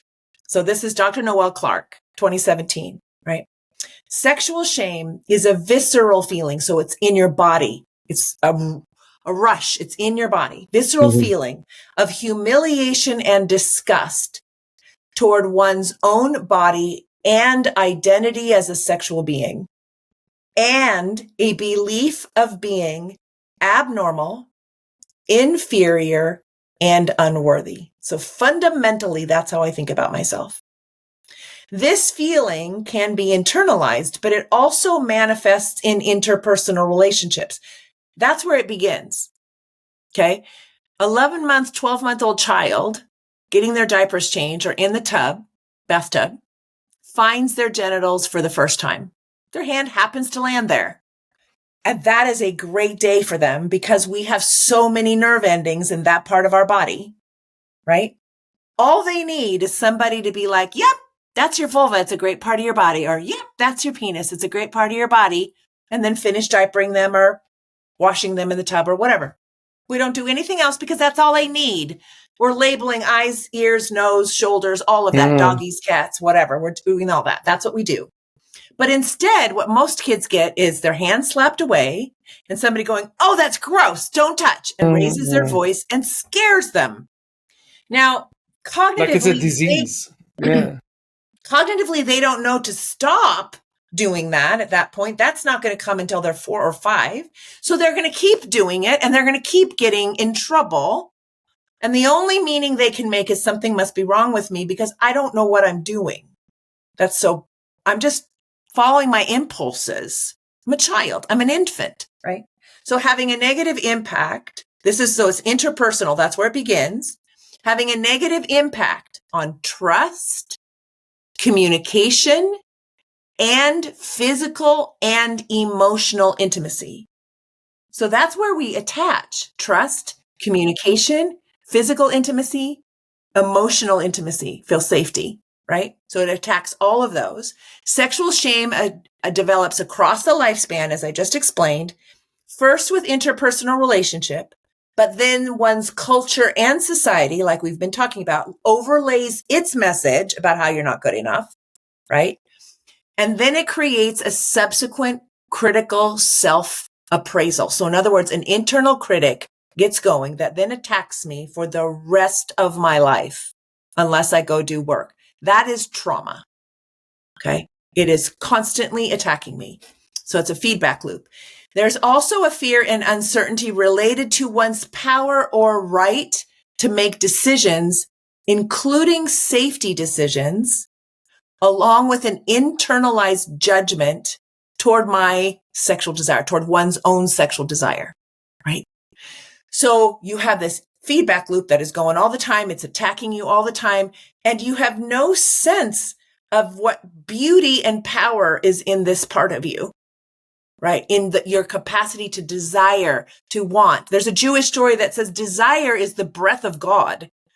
All innovation comes from desire. All innovation in our life comes from desire. Relationships come from desire, right? Desire is play.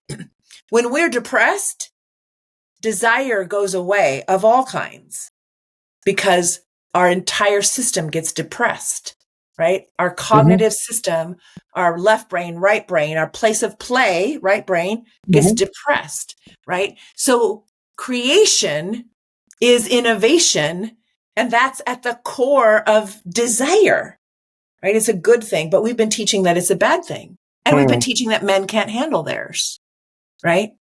That women have to watch out. Women have to protect men. Men have to protect themselves and they have to protect themselves from their own desire because their desire is dangerous because it makes men do X and Y, right? So when we think about what's trauma, can we heal? We first have to understand where it attacks us because that's what we're healing. We're healing a body-mind system that believes we're fundamentally not worthy of love and belonging, right? We're going to heal there. That's where we need to heal. So I talk about healing the mess, the model for erasing sexual shame. I talk about that. This is one of many ways, but I say to people, if you lived in a culture that didn't first teach you about your body and how magnificent and remarkable your body is, how it is the pen that you write the poetry of your life. You can't love without this body. You can't make a difference without this body. But if you don't understand what's true about the body, you've only learned from media about your body, then you don't know what is amazing about your body, right? And so the book I wrote, Shameless Parenting, first will help you reparent yourself. The 2-year-old in you that didn't get somebody celebrating you, the 4-year-old, the 6-year-old, the 8-year-old, the 10-year-old that didn't get the teaching that it needed. And I literally say at the end of every chapter, go get these books for kids and for adults from each of these places. Like literally read yourself the books for the 2-year-olds and the 4-year-olds because you have a little person inside of you that never got this love. You need it. In order to free yourself from this, you need to hear these words, you know? And so you start there, you build a scaffolding. It's frame, name, shame, frame, name, claim, and aim. Frame is build yourself a frame or a scaffolding of sex education. Read Shameless Parenting. I make recommendations for other books throughout there that you can just read or websites to go to. right? That are age Mm-hmm. appropriate. Heal yourself there. Okay. That's frame. Name is tell your story to somebody. Name your story, right? Find a safe person or a group of friends, do this together and hear what it was like to grow up in your particular home and community and whatever was going on. And what did you learn? And how did that affect you? Right? Do some of this healing in community because what you're going to find out is you're not alone. I mean, I talk to people all over and I would say 95% of people grow up in homes that are silent or silent and shaming, outright shaming, right? And communities. So heal by you're not going to be in secret anymore about your story. You're going to find out you're not alone and because shame can't grow in a place of compassion and empathy. And so that's what we create for each other, right? And then claim your body as good. Okay. Like I've said, I'm a Swede. I look like my relatives.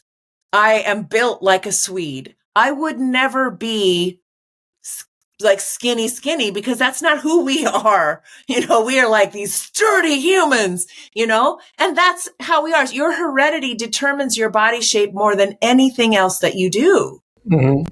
So many things. And so learn to see it as good. Do not wait until you're on your deathbed and realize you condemned your body your whole life because that's what your economy taught you to do. So it could exploit you and get you to do what they wanted you to do, buy the things they wanted you to buy, right? And thus make those stockholders Or reshape very yourself. wealthy. Yeah, right. Yeah. Yeah. It's to make somebody else wealthy. It was Mm-hmm. not for your well-being, right? So learn to see your body as good. If you get to get up in the morning and you are not in horrific pain, it is a good day.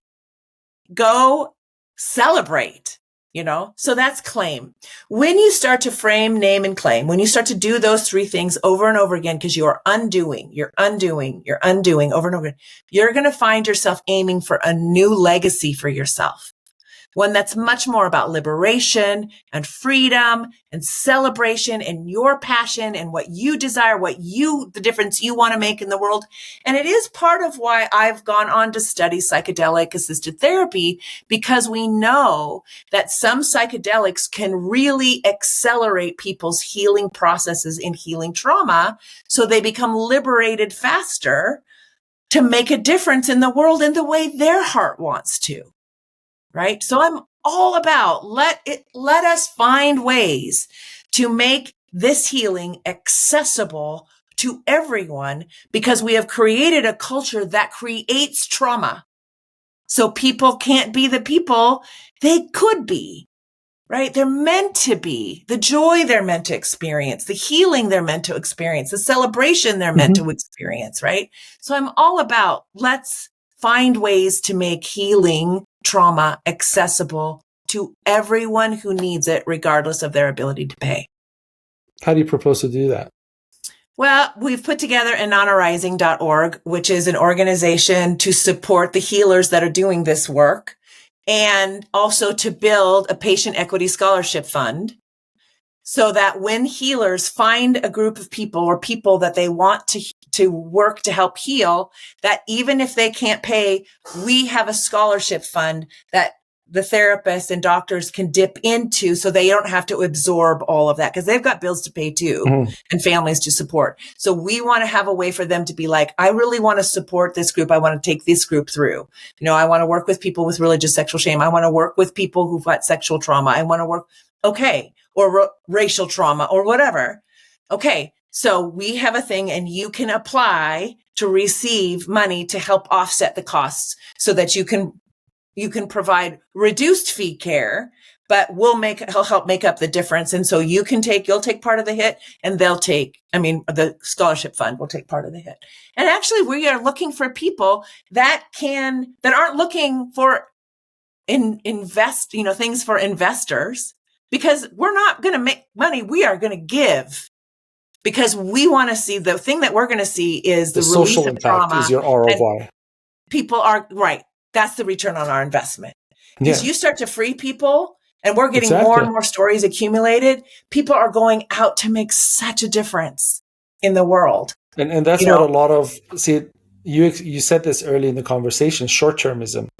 And the economic model we work on works on quarters. And That's in a right. quarter, you can't do anything other than pile up money in exploitative ways, because that's the only That's right. thing that works. That's That's how right. we got to institutionalized slavery. That's how we got That's into right. everything we got into, That's because of right. short-termism. But if we're intelligent enough to start recognizing ROIs, Yes. returns of investment on Yes. the social scale, Yes. then we can recognize that in the Yes. long term, our Yes. societies are going to be so much further advanced and efficient, finally, that we cannot see now. But it takes for this balance to reorder in the sense of, I have $1 billion and Tina needs $100 million. Okay. What am I getting? No, that's the wrong question to ask. What do you mean, what am I getting? You got to not ask that question. You got to start asking, what are we getting as a Right. community, as a whole? Right. What's going to happen to the Exactly. whole? And if Yes. you actually read The Wealth of Nations by Adam Smith, the father of modern economics, because, Yeah. capitalism's been around for millennia. Sure. People were trying to make money for millennia. So you can't call it a new system. But today's capitalism, the modern capitalism, where Adam Smith talks about, he actually says, let's fund these people who are going to advance us for the better of the community. He doesn't say for their better. Yeah. He doesn't say in the book, nowhere in the book can you find that you can become a billionaire. There's no, $4.99 course on how to make your first million by Adam Smith. There Mm-mm. is, though, the return of investment is a betterment of society, is the improvement, is the closer reach Yes. to efficiency in a society that is self-sustainable now, that is harmonious. That is the That's purpose of right. capitalism. And That's right. that means this balance where somebody has that much money and somebody has not enough money to even heal their trauma is Right. not a harmonious society. I'm not No. asking for socialism. I'm not asking for communism. I'm not even asking for capitalism. All I'm saying is we have to look at our ROIs in a way that we ourselves Yes. live in a healthier society. Because you know what? You could be a billionaire, and in this trauma and in this world of so much hate and so much anger and so much, self-repulsion, rapes happen, That's right. violence happens. All of these That's right. things happen. And you know what? You go to New York City and you walk around Central Park area, you will see people in that park running who are the same people who have $1 billion or more, Mm-hmm. right? And Mm-hmm. you think to yourself, how much is your security and the well-being of your surrounding really worth to you? You Yes. can't calculate that now because you feel safe. But if you were raped one time, all Yes. the money in the world is Yes. not worth that experience. That's right. But you're fine supporting a small share of your wealth, $1 million to a rape center or something like that, thinking I'm helping, but you're really not, because help means you want this never to happen. You want to Right. minimize, you want to end the suffering, right? That's That is the right. ROI. When you have a That's world in right. harmony, that's your ROI. That's But right. how many people are thinking about it that way? How many people are investing that way? Not many. And the thing No. is, when I started Compassiviste, I tapped into some people who had money that it didn't matter. Yeah. If they gave me $20 million, it was like they had lunch today. Whatever. Yeah. Yeah. And they were looking for either an ROI, because you're like, some of the programs you have out here are pretty cool. You're going to make a lot of money. And I was like, yeah, but it's not for me. If I Mm-hmm. wanted to make a lot of money, I'd still keep your money and I'd still be at the fund. It's a lot easier than what I'm doing right now. Yes. But Yes. but it's for the purpose of the future, of the betterment, of tomorrow's betterment, improvement. Yes. That's where the ROI is. They couldn't get it. And then they said, okay, fine. I can't invest what you're asking for. I'll talk to my accountant and I'll see how I can help. Yeah. Write-offs and stuff to the foundation. Yeah. I'll let that go. Quickly, I learned the solution is not tapping into billionaire funds. The solution is twofold. One is community. We got to build communities. Yes. So when you're talking about your scholarship fund and, we're trying to get checks into that fund so that it can offset the costs, eventually, no matter how many billionaires you're going to run out of funding. Because Mm-hmm. if you become successful, your program scales. When Mm-hmm. your program scales, you can't rely on that kind of funding because they are not going to give you the $1 billion that you need to go global. But Mm-hmm. who will give you the $1 billion? The world collectively. Yes. So Yes. when we can show that, we Yes. can have an abundance that Yes. allows long-term care. Because Absolutely. people believe in long-term care. Mm-hmm. Billionaires or very financially successful people have Yeah. made their money on short-termism. Yeah. They made their money on Bitcoin. Bitcoin is Mm-hmm. not a long-term solution. It's Mm-mm. not a sustainable long-term solution as a Mm-hmm. model of economy. Right. But we invest in it. There are people who bought it when it was at $500 and sold it when it was at 90K. They Mm-hmm. did really well. How long Mm-hmm. did that take? A few years. It's Mm-hmm. short-termism. So, the model to me is we got to bring community together, because Yeah. this is one of the issues among many social issues that is deteriorating the fabric of humanity and what it really Absolutely. stands for. Absolutely. Yep. I like what you're doing, though. So I will definitely look into coming on board with Compassiviste to be a part of this part of the revolution Yeah. of trying to get people into a Yeah. better place personally, because you start there and then it kind of moves around. Right. And I really appreciate what you say though, or what you've said here though, because one of the gifts in work like this is to begin sharing with the public the difference that healing makes in the lives of people. Right. And then when I was studying this in school, I remember one time coming across a retreat program in Mexico that only worked with, retired veteran special forces. Okay. So these are people that had multiple traumas while out in the field, and they had moral traumas. So they were asked to do things that morally violated them as well. So they had moral trauma and other kinds of violent trauma. And they were doing these 5-day retreats with a couple of different medicines, a couple of different psychedelic medicines that are hard to take, but show incredible long-term benefit. And then one man was telling his story, and I just started crying because he said, I was not functional when I came home from the war. I was not functional to my family, to my marriage, to anything. I could not function. And I thought my life was over, which is why we have such a high suicide rate with that population of veterans, right? Because you've just taken away everything that's meaningful to them. They cannot function. And he said, after doing this retreat, it's like somebody scrubbed his brain of the violence.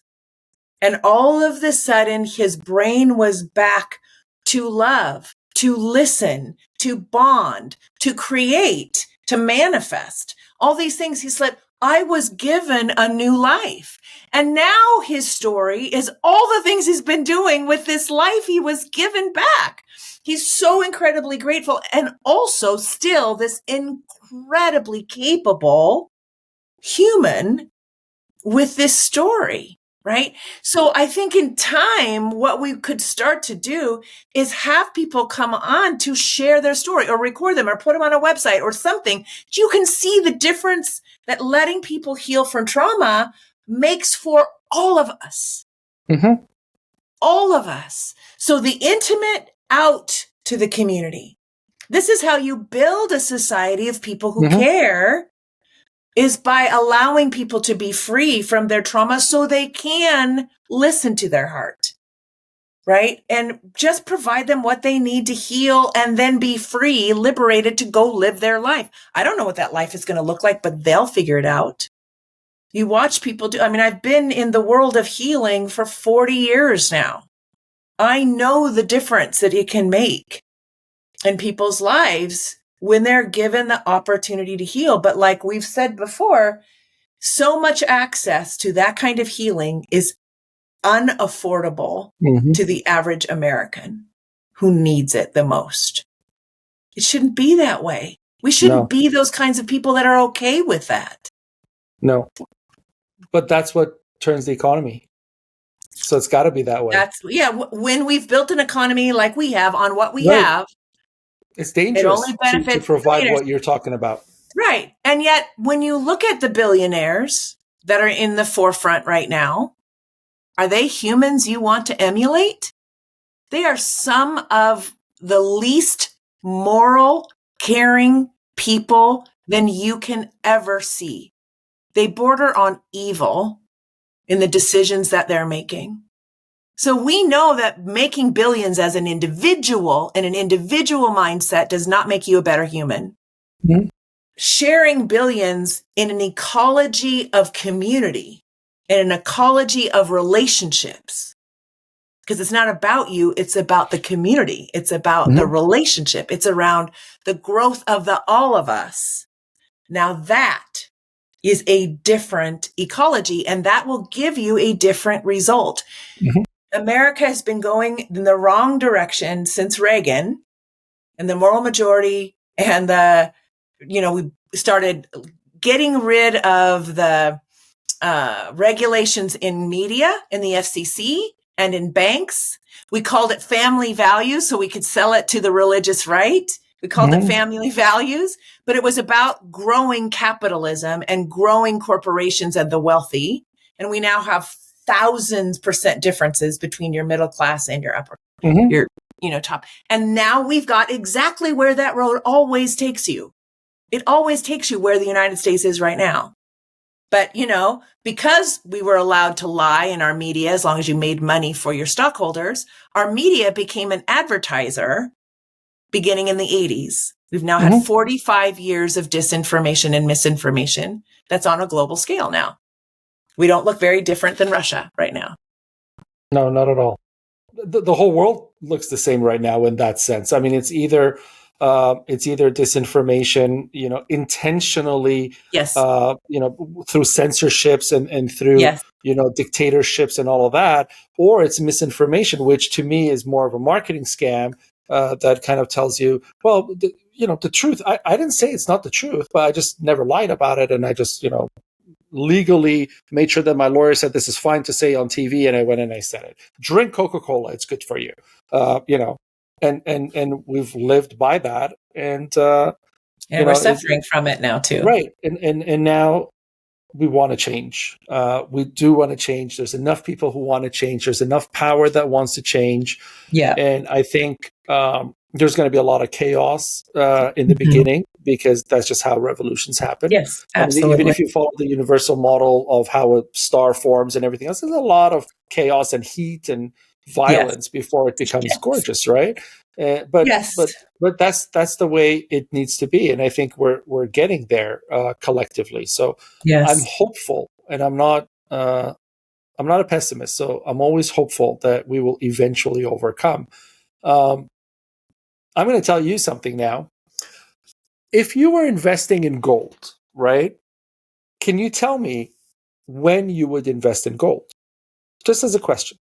If I told you, hey, when should we invest in gold as a commodity? When would you do that? Well, I can tell you what I've heard. Okay. And this was true. So I lost my father in 2009, and he was, God bless him, one of my biggest advocates, one of my biggest cheerleaders. And he was really hard. I always say I was born his firstborn son. Mm-hmm. He just invested so much that he would have invested in his son and me. And I am so incredibly grateful to him for that. He would say that it's when the economy doesn't look like it's doing well, when you need some security. That's what he would say. Exactly. When he died, he left me some. Okay, great. And I got rid of it in order to get a car, because I was like, I need to get a new car, blah, blah.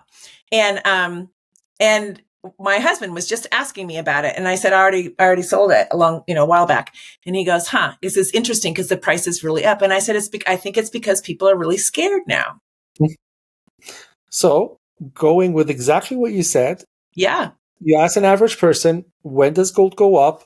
When there is danger, right? It's a security backing when there's danger. So now imagine this. As a billionaire investor or a manager of a fund with billions, I'm looking to invest in gold. What am I hoping for? I'm looking for a lot of people suffering. Yeah. Right? Yes. Think about it. Yeah. I'm thinking gold is about $1,200 an ounce. I really wanted to hit $2,400 an ounce. do I have enough money? I mean, am I a small fund? If I'm a small fund, I just follow the market trends. But if I'm one of those big funds that makes moves and changes the market, how do I get 1,200 to 2,400? Because I need this to happen. You create more chaos and suffering. You create more chaos and suffering. Yeah. The numbers hit. When the numbers hit, you are the new God.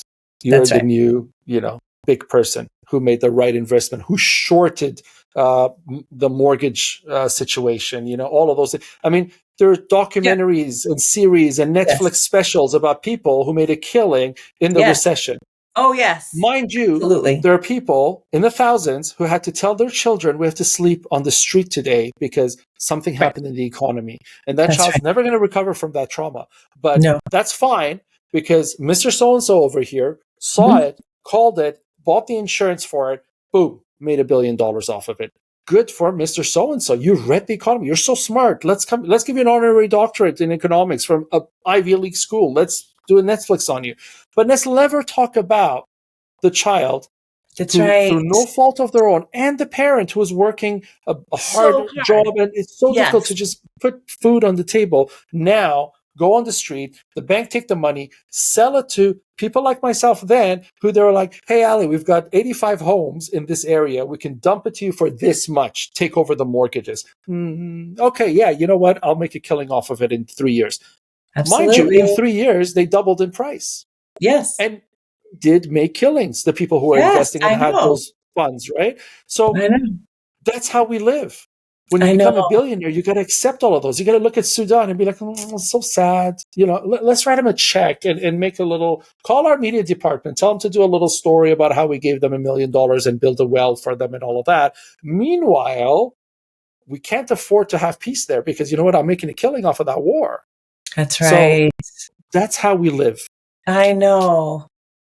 So it's really hard to take that mentality and then shift over here and say, let's be communal. Let's love. Let's let gold drop to zero, essentially, right? I mean, when you feel that you're most secure, you don't want gold, right? Do you want gold that you're most secure? No. Why would I want gold? For what purpose could I want gold? I feel secure. So what's the price of gold when I'm fully secure and someone's trying to sell me gold? Zero. It's $0 because I'm not a buyer. Can we get gold from $3,000 an ounce to zero? That's what you're proposing. That's what I'm proposing. I know. But Wall Street can't afford that. And the US and the global economy, nobody can afford that. The only way we can afford that is if we come together globally and say, you know what? We're all defaulting on the mortgage. Yeah. Let the bank go. Let's each keep our homes. And let's start all over again. Yeah.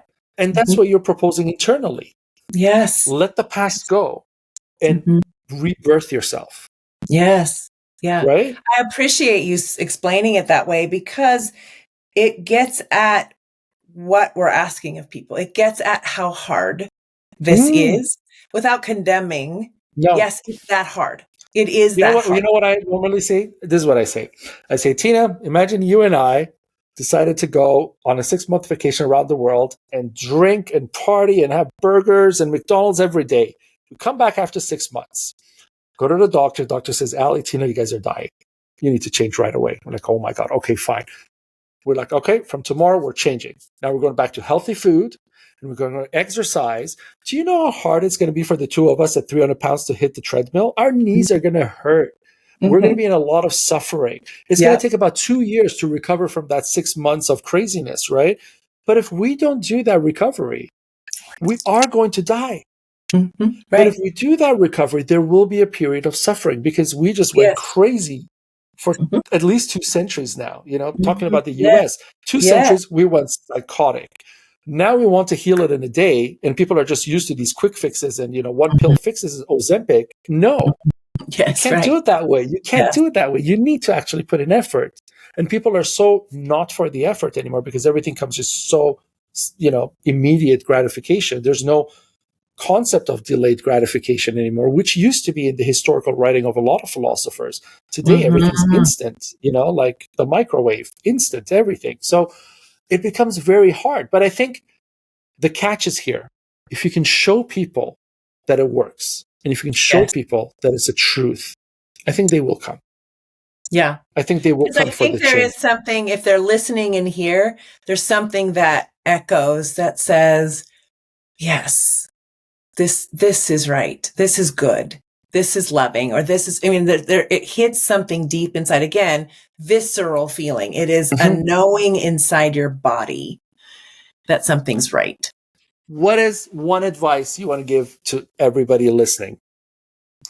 So in the Sex, God, and Conservative Church book, I talk about fifth or sixth chapter. I talk about what I call a future retrospective or priority discipline. So what is priority discipline? Priority discipline is me taking myself at my age now, whatever age you are, going forward and imagining yourself at 85, future, and then looking back to the age you are now. So I'm 85, looking back at 45, 55, 65, whatever I'm looking back to. And I'm saying, and I would do this with people, what memories do you want for this 5-year period, this decade, the next 5 years, and now the next 5 years? Now, are you living a life that's going to allow you that trajectory? And if the answer is no, what changes do you need to make right now so that you get to the end of your life and you've lived the life you mean to have lived? That's called priority discipline. I'm going to get disciplined about what I do these 5 years because it's going to lead to these 5 years. It's going to lead to these next 5 years. It's going to lead to a life where my life was filled with what's most meaningful to me. Time with my kids, time with my grandkids, time in the garden, time in the woods, time with my community, supporting people who need support, whatever it is that's important to me. I am going to craft my life this year to match that. And next year, I'm going to do the same thing. And next year, I'm going to do the same thing. And I'm going to build memories so that when I'm on my deathbed, I look back and I'm like, that was a good life. I'm really proud of the choices I made and the investments I made in people and my community. That's what I would love for everyone to do, is lift yourself out of this consumer exploitive world that we live in and just imagine yourself on your deathbed like Steve Jobs. Imagine yourself there. You have no more days. You have whatever, and you've got a year, if best. Who knows? But, and then be like, what will be important to me then that I had done along the way? So that when I'm there, I feel good. I can say goodbye to the people I've loved and been like, you'll be fine without me. I've helped you be fine without me, and I love you and I will become an ancestor and I will be behind you, but I won't be here in my body anymore. I can do all of that, die well, because I've lived well and intentionally. That's what I would hope for every single person. And really live forever through the momentum of the good that you leave behind. Because exactly. that's how you don't die. Right. That's my philosophy is I can never die. But there's two ways to never die. One is to be so evil that you're incomparable, and so you always remain. I mean, Hitler's probably not going to die in the near future. Right. Like the next 200-300 History will years, we'll still, define you, and that story will live. That story will live. And I look at some other people and I think, well, Jesus has lived for 2,000 years now, more than 2,000 years. He's lived every day in so many ways, in so many places. Yes. I mean, not just his own direct ancestry, like grandpa Jesus did this. No, he lives on such a global level that it's almost impossible to kill him anymore, right? So it's impossible to kill him. So that's that.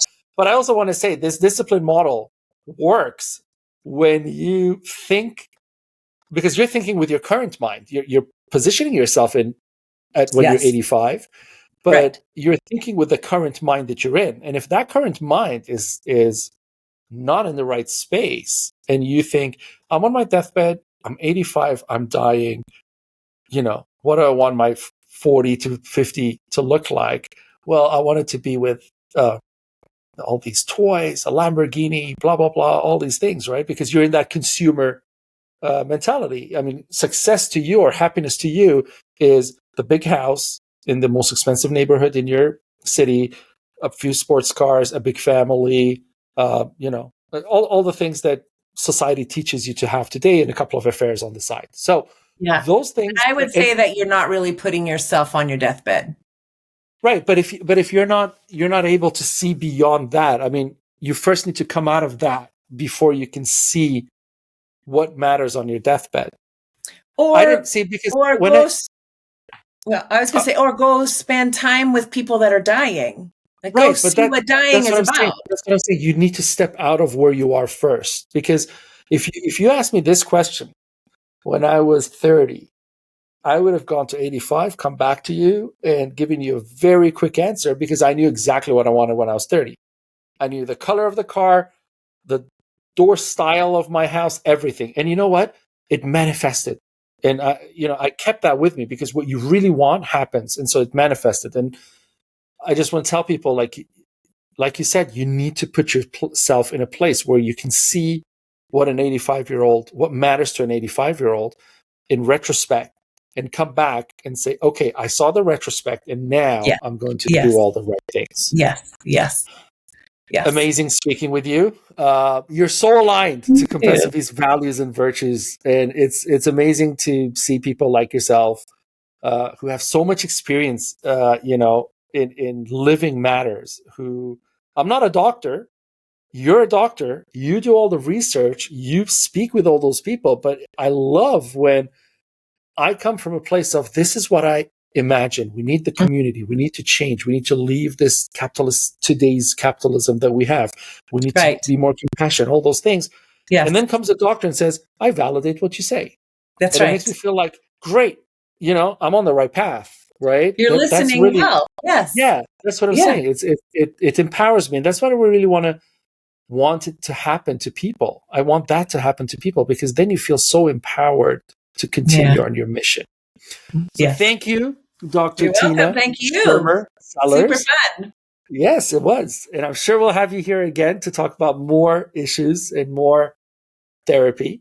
Wonderful. And thanks for speaking on Compassiviste Dialogues. And I really want to thank you for the courage and the commitment to help people reclaim what's been stolen through false narrative, through manipulation in society. Because it's a type of altruism to me.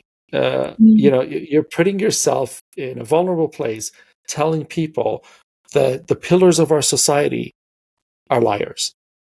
They're hypocrites. They are abusing us. They're exploiting us. Be careful. And generally, it hasn't ended well for people who, we wear the cross, and people don't remember. The only reason there is a cross is because that happened, and it wasn't a good end. So, what you do is very brave. Thank you. And you dare to ask the questions out loud that make people uncomfortable, and that's normally, the start of healing, the way I look at it. So you're not just educating, but you're liberating people from unnecessary suffering, which goes to the vision of Compassiviste, a world in harmony. So when you minimize suffering, you're reaching harmony.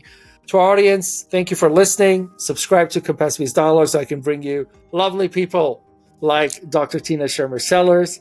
Read her book, read all of her book, follow her, connect with her. We're going to have all of her media links and everything below, so you can find her, reach out to her, and Compassiviste Media is also linked below. We're here to help change the world together. Thank you for being here. I'm Ali Horia.